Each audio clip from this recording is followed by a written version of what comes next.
Coming up on show 595, we're talking about Tesla's smart summon videos hitting the internet, a new van that's all EV called the Canoo, and we answer your question of the week as well. Those stories and many more coming up on your edition today for Sunday 29th of September.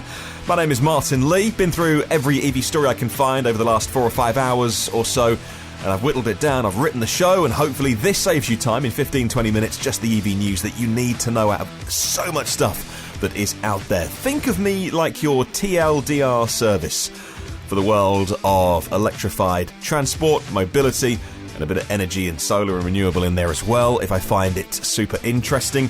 We will answer your question of the week at the end of the show, which is specifically about what you want to hear about in this kind of area. Thank you as always to myev.com for helping make this show.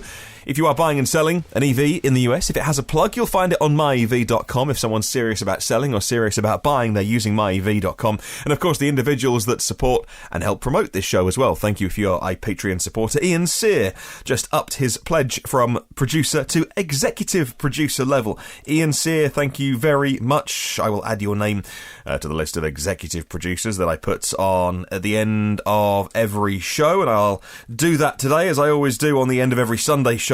Rather, I should say, after our question of the week. If you want to know what it's all about, go to patreon.com/evnewsdaily, and it's how 254 people around the world support my work and help spread the word about electric vehicles. So you are doing a great job of spreading the word about Smart Summon if you're a Tesla owner and you've updated to version 10 of the software. Sunday was the day, really, or Saturday, Sunday, when my timeline in Twitter filled up with it and YouTube filled up with people who had got it and then tried it, and then posted videos of it in action. And I have to say, my mind is slightly blown. I kind of went down a bit of a rabbit hole today of watching people using Smart Summon, and there's a couple of examples, sure, of where the car stops at a line and then hesitates a bit, but look, the brain is learning, the neural network is learning, but in the vast majority of these videos that people posted, it was just seamless and brilliant. It looks like, I mean, I don't own a Tesla, but it looks like there's a button on the app called Come to Me, and you hold it down, and the car, as long as it's within line of sight of where you are, so massive car park, it'll pull out of the car parking space and come to you. The most moving one I saw, the one that was perhaps the one that was most striking, was a video that I saw today on Twitter that was then picked up by Teslarati of somebody who filmed a massive thunderstorm. I mean, this is torrential rain, you know, like when the heavens open and literally everything just seems to flood. One of those. The user on Twitter, who is Sharif Youssef, went in to do some shopping. He'd updated his Tesla to version 10 and went into the grocery store with his kids. When they came out, he couldn't help but film this incredible, severe rainstorm. I mean, it's one of those ones where literally crossing the parking, the car park would just get you drenched. So, pulled out his phone and used Smart Summon, and he filmed it as well. With his version 10 software and full self-driving, it saved them all being absolutely soaked, and actually the sky is lighting up with lightning as well. So, I mean, you could arguably say that it's better than walking through a lightning storm looking for your car. Use the Come to Me button, and it did, and the car came to him, and it saved him getting drenched, and it was a real life example just a couple of days into the software being out there in the great wide world of actually this is really, really useful. And there's also a Go to Target button. Now, I haven't seen too many people using that. Everyone was using the Come to Me button, but if you select a certain location and you press and hold Go to Target, you don't necessarily have to get the Tesla to come to you. You can make it go somewhere, which would be useful, I guess, if you're hiding under the shade or something and you want to dash out to, you know, the end of a pathway or something to where your car is waiting for you. I'll pop a link to Teslarati in the show notes if you want to see, because they've linked through to Sharif's tweet. They've sort of embedded the tweet in their article, and you can see that video for yourself. But there was so many online today that was just really kind of blew me away. But I was talking about this and somebody said to me, yeah, but do I get it? I'm an early Model S owner and I can't find any information about whether I get these features in version 10 because they hadn't got it. So I did some digging on TMC, the Tesla Motors Club forum, and I found this earlier today. It was posted at 3:15 a.m.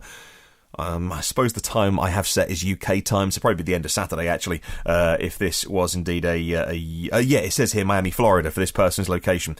They are member M423 is their user.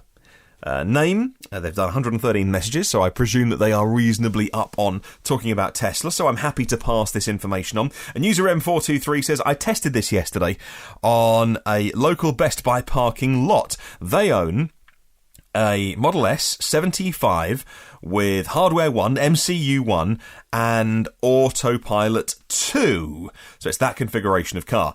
As I tried at my house's driveway, I got an error which said summon doesn't work on the public roads. Okay, it says it on the update info. However, for the second time he tried it in a parking lot of Best Buy. It worked flawless, says this user. I was concerned that MCU1 would be too slow, but it nailed it. I'll test out more with obstacles, but so far it's working great. The update is 2019.32.11.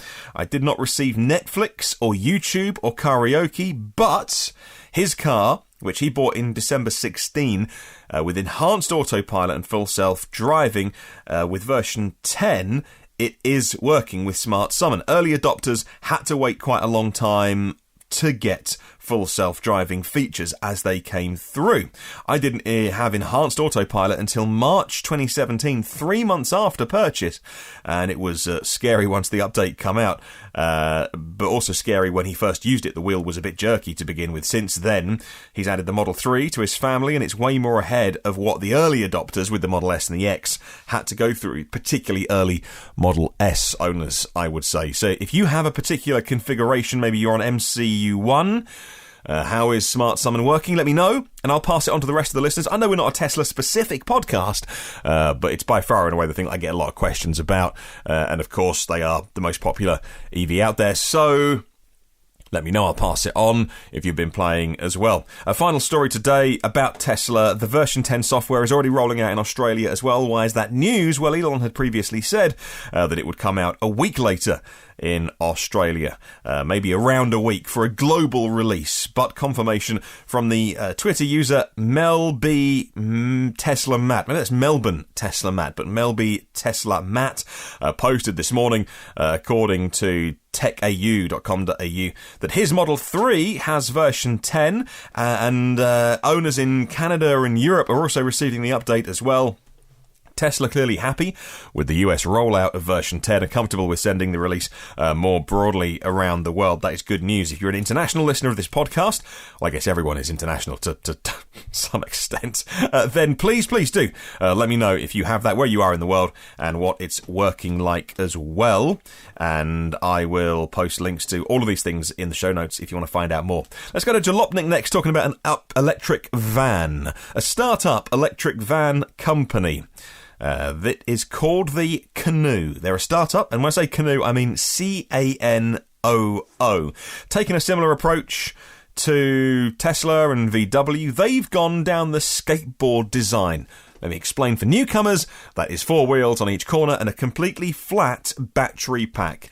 And sometimes you can integrate all of the drivetrain electronics into that completely flat pack as well. So, in other words, no lumps and bumps. Nothing is going to interfere with having a completely flat floor on a car, which, of course, for anyone that's driven a piston car all their life knows that there's a tunnel down the middle of the car and all sorts of packaging and stuff under the seats. So, skateboard design completely flat. The van, the Canoo, is not fully autonomous, but they say they are working on that. But what they're working on is making a room on wheels, because they believe the future is autonomy, and that actually the motor car will become something that we spend time in, and that even if it's not human driven, it'll be more like the lounge. Now, the Canoo was designed by Richard Kim. He's the designer behind BMW's i3 and the i8, so he has form, and there are clear similarities to his earlier designs. The Canoo is a pure design, unashamedly streamlined, heavily windowed on a skateboard design, and the front and rear profile, say Jalopnik, of the Canoo are identical. The car looks reversible. If it wasn't for the rear view mirrors and the colours of the lights, it would be hard to tell which end was front and which was rear, like a very, very modernised VW bus. But then the inside of the car looks very much like concept car. Status in the back is a U-shaped bench. There's also lots of space for cargo. The 2 front seats spin round. We've been seeing this in concept cars for absolutely forever. They call it captain's chairs, for that when cars drive themselves, you can just spin them round and be in your lounge. But that's not going to be any time soon. The steering wheel isn't a wheel at all, but it's square. Visibility, obviously great. It's all glass all the way round. And the fundamental design of the Canoo finishes this Jalopnik article. They say, it's logical and practical, it feels sleek and futuristic, and instead of a chubby SUV with van doors, with fancy doors, like the Model X, they say, ouch, those doors took forever to perfect, and some would say not quite perfect. It has the potential to be a do-anything, go-anywhere electric transport pod. It's good, but it's not exactly going to be built next week, is it? But I'll pop a link in the show notes if you'd like to read more. It's an idea of the kind of thing that we could all be driving around in, or maybe being driven around by electric power, when the space inside a van is completely open to a designer's imagination. Well, Canoo has decent funding, but it's a hard business to get going in, so good luck to all startups, and particularly good luck to anyone going up against something which looks remarkably like Volkswagen's upcoming ID Buzz, the updated version of the old camper van, the old California surf van as well. It looks relatively similar, of course, with the might of VW behind it. Canoo say that if they ever get to make the thing, it won't be an ownership model. They believe in subscription models, so insurance, registration, maintenance and charging costs wrapped up in a monthly fee, a bit like Lynk & Co are doing, a bit like what Polestar want to do with their cars. But again, Polestar owned by massive Chinese company Geely. You're talking about going up against companies with great ideas. These companies have got the money and funding to do it, but good luck to the team at Canoo with their electric plans.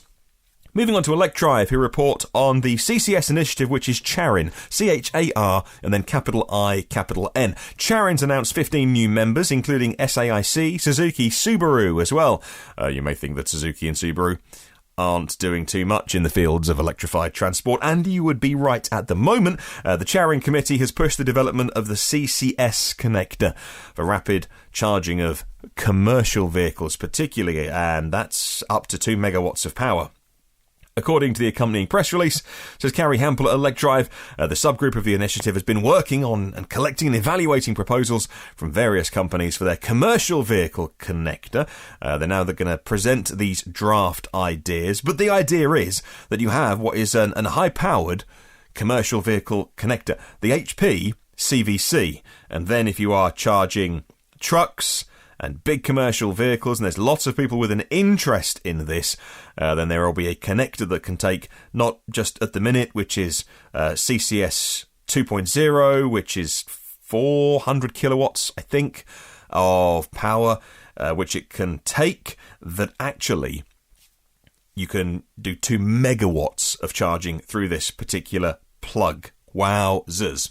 Of course, that's not the only story in terms of connectors around the world. The big Chinese, not big physically, but the Chinese use the GBT plug, and that is the biggest in the world. There's more of those than anything else because, of course, it's China. And so the GBT plug, the GBT standard, has recently formed an alliance with the CHAdeMO standard. And so the next version of CHAdeMO and the next version of GBT are going to be one and the same thing.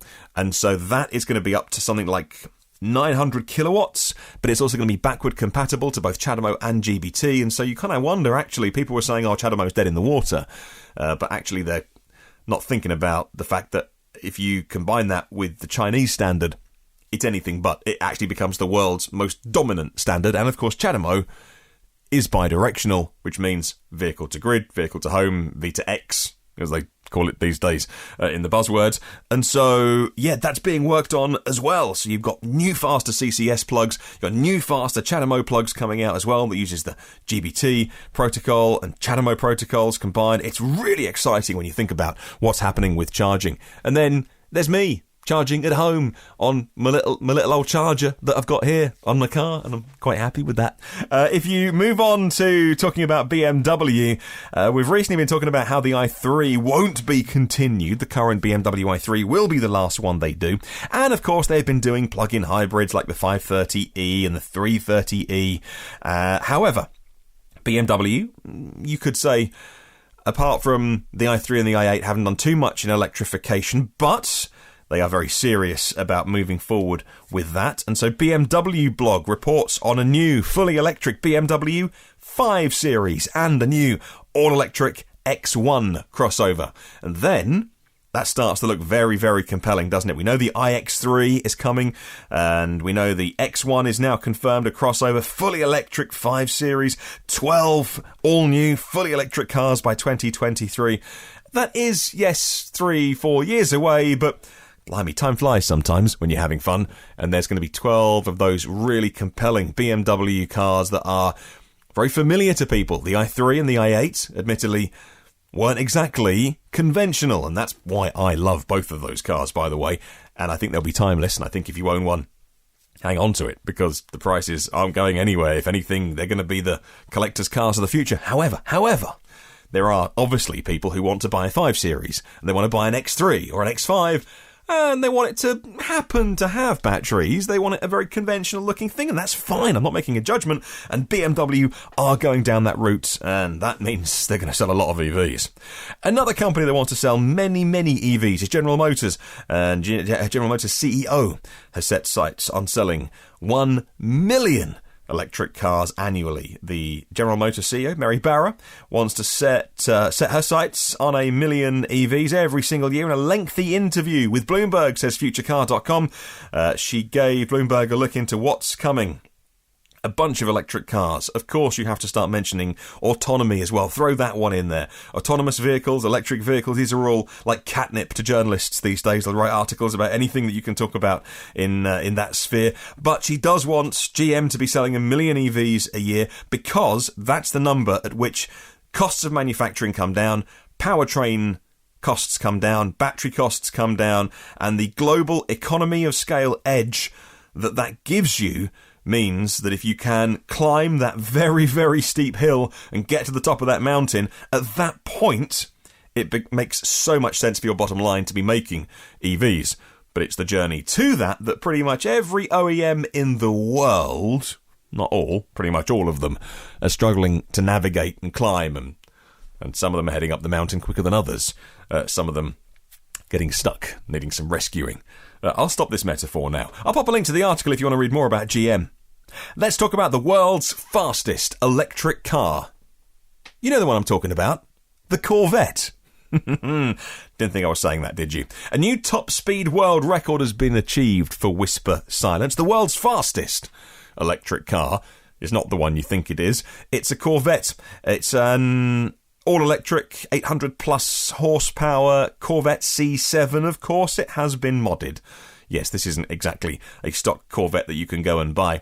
Top speed of 210.2 miles an hour. Holy moly, 210.2 miles an hour was just completed on a 3-mile runway at the Kennedy Space Center in Florida, with a top test driver behind the wheel. And the article by automobilemag.com points out that the C7 Corvette Grand Sport had its 6.2-litre V8 taken out, and 5 battery packs were added in various parts of the car. They had to strengthen the chassis, 50-50 weight distribution by putting the batteries in the right place, to a pair of 300 kilowatt electric motors turning a single shaft, so it's not four-wheel drive on this, 800 horsepower, 700 pounds-feet of torque, and congratulations to the team that just set a brand new straight line top speed record in that Corvette. Going to China, and Clean Technica has a look at the most recent sales results. The end of incentives hangover deepened in August for the Chinese plug-in vehicle market, with some of the market drops going down 12% year on year. Of course, China had some very big incentives, so it's not surprising that at some point there was going to be a bit of a correction with that. Plug-in hybrids were the ones that suffered, though, crashing 51%, and fully electric cars were the ones that balanced it out. So plug-ins down in China, full BEVs on the increase by 4%. Says Clean Technica. What are the ones that are doing well? In August, people were buying the SAIC Baojun E-Series, the BAIC EU, the BAIC EX, BYD Yuan, and the BAIC EC series. None of these names are sounding particularly familiar if you're not an observer of the Chinese car market. However, if you go down the lists, there is a new entry in August, and that is called the Tesla Model 3. Estimated figures, because they don't give monthlies, but they estimate 1,500 of them sold in China. And yes, that is somewhat behind the 8,500 of the number one seller, but I'm sure that can only increase when they start making the Model 3 at the Gigafactory 3 and get rid of those import duties that are added, those tariffs. Right, final story before we get onto question of the week, and we're talking about where batteries are made around the world. 97% of the global lithium-ion batteries are all made in 4 countries. Where do you reckon they are? Well, the big one, just mentioned China, 63% market share for car batteries. But 44% was for automotive applications. The other countries where they were made, United States, which is pretty much all Tesla's Gigafactory, Tesla and Panasonic at Sparks, Nevada. 90% of all lithium-ion cells made there. 90, if you're wondering the impact of Gigafactory on the US battery economy and the jobs that's created there. Thank Tesla and Panasonic for that. So China and US, the other two, Japan and South Korea. There's really only 4 countries in the world that are making lithium-ion batteries. Yes, the European Union do, and but the numbers are so small that there really is only 4 players in the game. Actually, you could say that there's only 1 player in the game, and that be China. That do. Right, let me go on to question of the week. This week, we were asking you question of the week. A bit of cheeky market research, not only for this podcast, but also for anybody that, I don't know, if you listen to this podcast and you work in the EV space, in the EV industry, a bit of free market research from the many thousands of people that listen to this show all around the world. So if I can always find out where somebody has sent in this response from, I've added it to their response. And yes, if you did send me your response, I've tried to use it, but I've had to edit a lot of these down because by far and away, this was the question of the week that people submitted the longest answers for. People love talking about this. I was asking you, look, this is where it all started. Christoph Lambrecht said, I love the show. I know you already exclude hybrids without a plug, but the show is called EV News Daily. As an EV enthusiast, I don't consider a plug-in hybrid an EV. Could you please consider giving less attention to plug-in hybrids and focus more on pure EVs? That gets us going, though, so let's see where you take it. Pete Glass edited highlights of his long note says, number 1, a prime focus on battery electric vehicles. Number 2, left field EVs, scooters, push bikes, motorbikes, vans, buses, garbage trucks, excavators, but carefully rationed. And 3, plug-in hybrids and range extenders handled with care. Avoid anything that smells of a compliance car. Asir, I can't read. Asir says, I would say not only should you still cover hybrids and plug-in hybrids in your podcast as well as pure battery electric vehicles, but actually it might be the best way to engage with those who are EV curious, as I was. Because of your podcast, I bought an Ioniq hybrid, and I met up with Oxford EVs at EVs in the Park, and directly because of this, I'm now test driving the MG ZS Pure EV. So to be clear, you have steered my choices, and it wasn't because I didn't know that diesel and petrol was bad, but maybe because a car cost a lot of money. I played it safe, and my reference previously was reading motoring magazines, and they are obviously heavily biased. Yes, of course, because those publishers are surviving on advertising pounds and dollars from the automotive industry, and it's no one's fault. It's the industry, and they need to make the magazines, and the adverts are for the sexy pictures of combustion cars. It's just the situation that we're in. They're not going to be dissing them because, well, you don't bite the hand that feeds you. Amy McPherson, I'm not saying that's right or wrong, by the way, it's just the way of the world. Amy McPherson said, oh, and by the way, sorry, I keep interrupting Amy's with another point. Hey, by the way, this show is editorially completely independent, which is why we use Patreon to fund it. Because I think if it was like a headline sponsor, can you imagine like EV News Daily brought to you with VW? It wouldn't work. Nobody would listen because they'd be like, well, that show is clearly biased towards one particular manufacturer or make, and so everything is going to go through a certain filter So there we go. Right, Amy, let's get on to yours. I'm personally interested in all things renewable energy and clean tech. I have no issue hearing about hybrids, bikes and solar panels. I live in Canada and drive a 2018 Bolt and I love it. Yeah, look, all Bolt owners love their Bolt. We are also installing our second solar system next week. Congratulations, Amy. That's awesome. I'd love to have my first bit of PV on the roof. Matt Piccioni says, I think you nailed the format of the podcast. Like you said before, a full EV isn't for everyone just yet. Keeping people aware of their plug-in options is necessary. Plus, the additional information about other advancements in clean energy industry is fascinating. Mark Garnett says, keep the main focus on EVs and include other electrics, bikes, planes, trains and scooters. Include plug-in hybrids, especially if it's got a good EV range, and keep range extenders in your coverage. Richard Chapman says, I wanted to say I completely agree that you should still talk about hybrids. Here in WA, Western Australia, we only have one supercharger. It's 1,672 miles to the next supercharger in South Australia. Anyone listening in California right now that passes many superchargers, scratching your heads and going, 1,600 miles to the next supercharger. Yeah, that's what Richard has to put up with.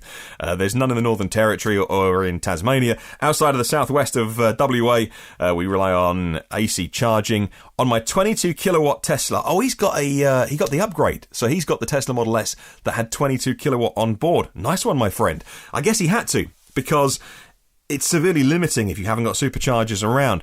We've done long trips, says Richard, but it can be a challenge for places where there's no DC fast charging, which is most of the planet. The perfect car would be a Tesla with a range extender. Ooh, controversial. Lisa Allen says the only hybrids we should be talking about are plug-in hybrids with a 40-plus mile range. The Honda Clarity, the late Chevy Volt, sad face. I know, the Volt was a great car. Why stop making it? The range covers daily commuting and helps those folks nervous about full EVs and they get their feet wet. Maybe cover bikes once a week. Bruno Ariola says plug-in hybrids should definitely be part of your show. I drive a Honda Clarity plug-in hybrid and more than 90% of my total miles are electric. The gas engine is only used for longer weekend road trips that only happen a few times a year. The battery size of a plug-in hybrid is significantly smaller than a regular EV, and yet it covers the daily commute needs of most people out there. Hello, Tim. Tim Madler says, first-time emailer, long-time listener. I think you should talk about anything you want to, anything that is better than transportation powered by ICE engines.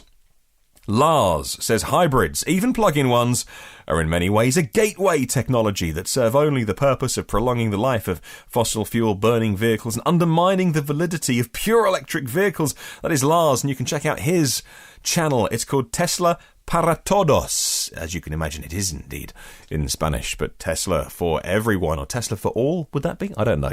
It's been a while since I learned Spanish in school. Tesla para Todos, you can search for and find Lars' channel. Please do.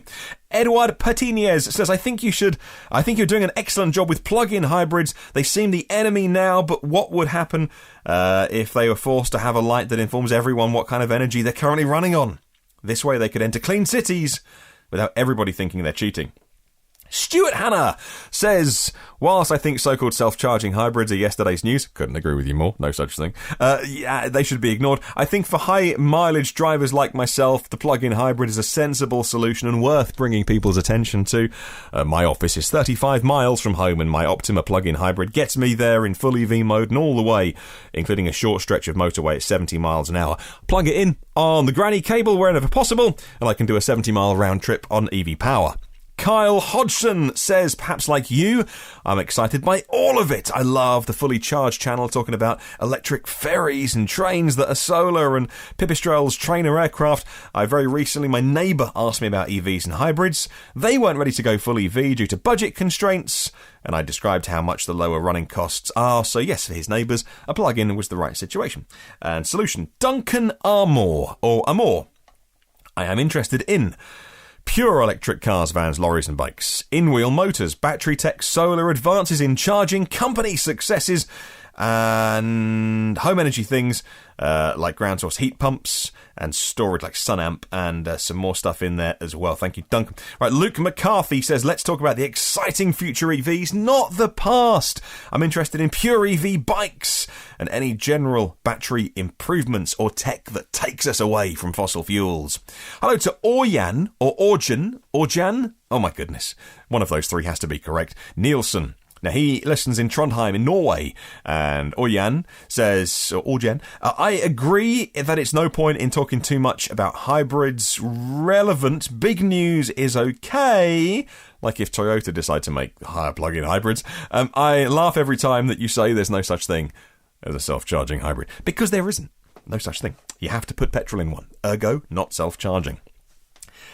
Gary in the southeast of the US. Gary says the short answer is no. The podcast should not be only about pure EVs. Now for the why, because many of us live in areas where the charging infrastructure is years away from allowing non-stop long-range travel. The price for long-range EV cars needs to come down for the average person to afford. Can't argue with you there. Well, Paul Cosman says, I'd like to hear only about electric mobility, all electric mobility, cars, bikes, planes, boats, buses and trains. With the critical environment problem that we have at the moment, hybrid is not a solution. I have a 2014 Tesla P85D and a 2013 Nissan Leaf as a daily driver. I think that, Paul, qualifies you for being not only an early adopter, but well ahead of the curve. A 2014 P85D. Wow, good work, my friend. Nick Scott says, I would love to hear more about pure electric vehicles and less about plug-ins. Anything with a combustion engine seems like a relic. And as someone who hopes to make the switch to an EV in the next few months, I'm interested in hearing about affordably priced BEVs. Nico Jansen, got a couple more to go. Nico Jansen says, greetings from Belgium. I would say focus on full EVs, but report now and then on how plug-in hybrids are going. The ones that do more than 50 kilometres on EV power alone. I like hearing about batteries, motorcycles, planes and boats that are zero emissions. Dan in Canada says, please keep mentioning plug-in hybrids. Some people like my family can't afford a pure EV that fits our needs. We have a short commute, but must drive long distances occasionally at minus 20 degrees C without stopping. We need significant cargo, but the budget is tight. After much thought, we bought a 2019 Hyundai Ioniq plug-in hybrid. And finally, Marty Young says, I believe it's important to continue discussing plug-in hybrids on your podcast because they represent an important transition towards full battery electric vehicles for many people. I'm a perfect example of this. I purchased a 2016 Chevy Volt earlier this year because I wanted to enter the world of EVs, but felt that pure BEV wouldn't meet my needs because I occasionally make longer out-of-town trips. Big answers this week. Many of those that I just read out were heavily edited and subbed down. Thank you very much for sending them in on email, putting them on YouTube and Facebook. I'm sorry if I didn't get to yours. I can guarantee that I read all of them. Thank you very, very much for sending them in. Clearly, we are getting on with the podcast duration today, and so that's where we'll leave it. Right, let's set a brand new question of the week, and this one's going to take a turn from the very serious subject of what do you want to hear about on the podcast, which I took very seriously, and I will listen to all of your answers and take you all on board. This one is some more light-hearted fun, and it comes after my friend John, who is Beardy McBeardface. He runs Ken TVs in the UK, and he recently bought over the weekend. He got his BMW i3 delivered, and I saw people on his Twitter saying, "What are you going to call it?" And it came up once again in my mind, the subject of car names. I've never named a car. It's an it. And I know that if we buy a Tesla, I'm going to have to name it. I'm not prepared for that. It's a big step in life, right? It's like buying a house or getting married. Naming a car is a big deal because it's just metal. But there's people listening right now that couldn't disagree with me more. They think cars have a personality, and I do understand where you're coming from. So, here's your question of the week. What have you named your electric car?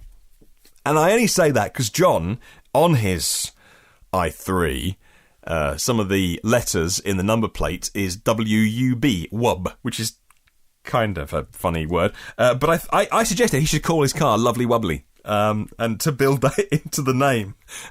It's kind of like a UK TV programme that used to use the phrase Lovely Jubbly. Be a great car name, right? Lovely Wubbly. Anyway, I've never named a car. I'm not sure I ever will. But what have you named your car? Let me know. Email me, hello@evnewsdaily.com, and you can leave a comment on YouTube and Facebook. It's been a longie today to finish your weekend or start your week whenever you're listening to this. Thank you for your time. I appreciate it. I take your time very seriously, and I always try and keep the podcast as quick as possible. Today did go a little bit longer than normal. 254 patrons of the podcast keep me going. Thank you very much. I will thank my premium partners, Phil Roberts of Electric Future, Brad Crosby, my premium partner in Avid Technology as well, David Allen, OEM Audio of New Zealand and evpower.co.nz, Paul O'Connor, tryev.com, and Gareth Hamer. Thank you very much. And all of my executive producers: Alan Robson, Alan Shedd, Alex Banahini, Alexander Frank, Anders Hove, Ashley Hill, Björn Fuchstak, Barry Penniston, Bob Muir, Brent Kingsford, Brian Thompson, Brian Weatherall. I have a message to read out on tomorrow's show from Brian, and about a certain car. I'll say no more. Cesar Trujillo, Charles Hall, Chris Hopkins, Colin Hennessy, Craig Coles, Craig Cooper, Craig Rogers, Damien Davis, Darren Fairst, Darren Bird, Darren Sant from Yorkshire EVs, Dave Jewson, David Barkman, David Finch, David Partington, David Prescott, Derek Riley from the website theeffects.net, Dirk Rutzatz, and Don McAllister from screencastsonline.com. Got a Mac? Want to know how to use it? Check it out, screencastsonline.com.